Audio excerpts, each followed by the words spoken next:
Salut à toi, grand fan de Formule 1. Comment Ferrari compte redresser la barre en 2026? C'est l'actu partie 1 de ce 15 janvier.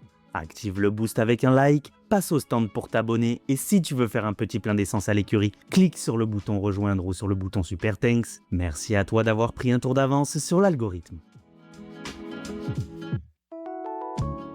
Pour la première actu l'équipe, Ferrari sort d'une saison 2025 qui fait mal, 0 victoire et une 4e place constructeur décevante. Donc forcément l'ambiance à Maranello est lourde. Avec l'arrivée de Lewis Hamilton pour relancer l'équipe, les attentes ont explosé et le contraste avec la réalité a été brutal. En même temps, qui n'aurait pas rêvé de voir Lewis Hamilton soulever son 8e titre en rouge? Le seul vrai moment de lumière, c'était le sprint en Chine, gagné par le Britannique. Pour le reste, les dimanches ont souvent été un mélange de frustration, de petits détails ratés et d'un rythme trop irrégulier pour jouer la gagne face aux meilleurs. Fred Vasseur ne cherche pas d'excuses, il dit que le contraste est factuel, presque mathématique, et que 2025 est raté. Mais le directeur de la Scuderia insiste sur un point. Au fond, ce qui compte vraiment, c'est la réaction collective quand ça tourne mal dans le garage. Mais bon quand même, tant de déceptions. Au fil des années, l'équipe comprend aussi qu'elle doit choisir ses batailles. Une partie des ressources glisse déjà vers 2026 avec la grosse refonte de règlement en ligne de mire. Ça voulait dire moins de développement immédiat, mais un pari assumé pour l'avenir. Et malgré ce contexte, Ferrari a montré un peu de vie en deuxième partie de saison avec une série de podiums. Bien sûr, ça ne sauve pas le bilan, mais au moins ça prouve qu'il y a une base technique, des réactions plus propres et qu'un collectif bien calé peut encore faire basculer un week-end. Encore faut-il que tout s'aligne. La saison a été difficile, et ce n'est pas une histoire d'humeur, c'est un constat froid sur les points, le classement, les erreurs et les occasions ratées. Ce qui compte le plus, c'est la réaction, l'énergie qu'on remet dans la machine, la capacité à rester unis, à comprendre ce qui bloque, à trier l'urgent du bruit et à corriger sans s'agiter, parce que Ferrari ne se relève pas avec un discours. Ferrari se relève avec une méthode, des données propres, une exécution plus nette et des détails bien faits, jour après jour, jusqu'à reprendre confiance. Dans la bouche du technicien français, le mot réaction veut dire énergie, méthode et lucidité. Quand une semaine se passe mal, l'équipe doit revenir le lundi avec la même envie. Regarder les données, comprendre les causes et corriger sans paniquer, détail après détail. C'est là que le patron Ferrari veut changer d'état d'esprit. Pas de grands discours, pas de miracle, mais une accumulation de petites victoires internes. Le but est de retrouver une dynamique saine, celle qui transforme une équipe nerveuse en équipe solide, un état d'esprit de champion constructeur. Le plus important, c'est l'énergie qu'on met pour pousser encore et encore. Pas seulement quand tout va bien, mais surtout quand ça va mal. On cherche les problèmes, on les découpe, on les règle un par un. On améliore l'outil, le process, la communication, l'exploitation des pneus et l'exécution au stand. Parce qu'il n'y a pas de bouton magique, il y a une discipline quotidienne, des choix clairs, des priorités et une obsession du détail pour transformer la frustration en progrès mesurable, avec des tests propres, des comparaisons bancs et des décisions rapides quand une piste ne marche pas. Ce discours colle aussi avec le choix 2026. Ferrari accepte de limiter certains développements en 2025 pour préparer le prochain cycle. C'est risqué parce que les fans veulent des victoires tout de suite, mais l'équipe mise sur une reconstruction plus profonde. Et quand les podiums arrivent enfin, le Français refuse de raconter une histoire de sauveur. Le technicien français parle d'un effort global, de l'usine jusqu'au mur des stands. Dans ce genre de saison, chaque progrès est le produit d'une chaîne entière. Quand on a enchaîné des podiums, ce n'était pas un coup de baguette, ni le travail d'une seule personne.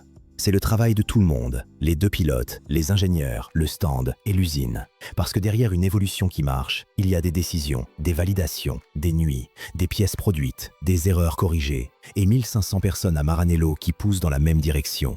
Des mécanos aux stratèges, avec la même rigueur et aussi une meilleure coordination le samedi et le dimanche, sans chercher la lumière, juste le résultat. Si tu veux rester à jour sur toute l'actualité F1 pendant l'hiver, rejoins-nous en t'abonnant. Ça inclut aussi Lewis Hamilton, même si l'adaptation a été compliquée et parfois visible en piste. L'arrivée du septuple champion du monde a mis une pression énorme, mais le patron de Ferrari rappelle que l'impact ne se voit pas seulement au chrono, mais il se voit aussi dans les réunions. L'idée, c'est que le Britannique apporte des retours, des habitudes de travail et une exigence qui peut accélérer la remise à niveau. Mais surtout, le Français refuse de transformer cette année en procès d'un pilote, parce que le chantier est collectif par définition. Collectivement, la réaction a été bonne, et Lewis Hamilton fait partie de cette réaction, c'est évident. Le Britannique aide par ce qu'il voit en piste, par ce qu'il remonte au débrief, par les questions qu'il pose et par la façon dont il réclame des standards très hauts, même quand on souffre. Parce qu'un pilote comme lui force l'équipe à être précise, à aller au fond des causes, à tester proprement, à garder le calme, à structurer le travail et à progresser plus vite avec l'expérience d'un champion qui sait ce qui compte vraiment dans ces moments. Le vrai test, c'est maintenant. Comment Ferrari utilise cette saison sans victoire pour construire la suivante? Le Français veut une équipe qui apprend vite, qui garde une énergie constante et qui ne s'effondre pas au premier week-end compliqué. Parce que 2026 ne pardonnera pas. Et c'est là que la notion de résilience revient. Une équipe peut vivre une année noire, mais si la réaction est saine, la courbe remonte. Ferrari veut retrouver cette identité, celle d'un groupe qui se remet en question sans se déchirer et qui arrive au test suivant avec une page blanche. Une saison sans victoire, ça fait mal, surtout chez Ferrari. Mais ce n'est pas une condamnation. Le futur dépend de notre capacité à analyser proprement, à rester aligné, à garder la confiance entre les gens et à convertir la colère en travail concret. Parce que si on fiabilise la base, si on améliore l'exploitation, si on nettoie les procédures et si on progresse sur les détails, la performance revient, la confiance revient et l'équipe redevient dangereuse, avec plus de régularité, plus de discipline et un plan 2026 clair, sur la piste comme à l'usine.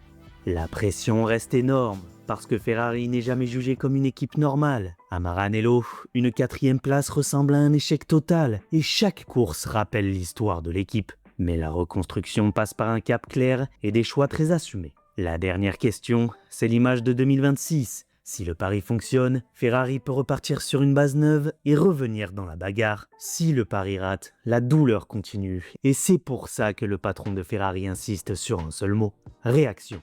Le chemin est simple à dire et dur à faire. Fiabiliser, corriger, plus accélérer au bon moment. On ne peut pas promettre un retour immédiat, mais on peut promettre une méthode, une équipe qui ne lâche pas et des décisions cohérentes. Parce qu'en Formule 1, la différence se fait sur l'exécution, sur le rythme d'apprentissage, sur la stabilité du week-end et sur la capacité à enchaîner des courses propres. Avec une voiture qui réagit comme prévu, des arrêts nets, une stratégie claire et une performance répétable du vendredi au dimanche. Et c'est ça qu'on veut remettre au centre, dès maintenant. Au fond, le message est clair, cette saison 2025 ne se rattrape pas, mais elle peut servir. Si l'énergie reste haute et si chaque détail est traité sérieusement, Ferrari peut sortir de ce trou plus fort, avec un collectif plus solide et une direction plus nette. Et quand 2026 arrivera, tout se jouera sur l'exécution. L'équipe devra lancer proprement, gérer la fiabilité, exploiter les pneus et l'énergie, puis transformer la méthode en points. Et la réaction promise par Frédéric Vasseur devra devenir des victoires.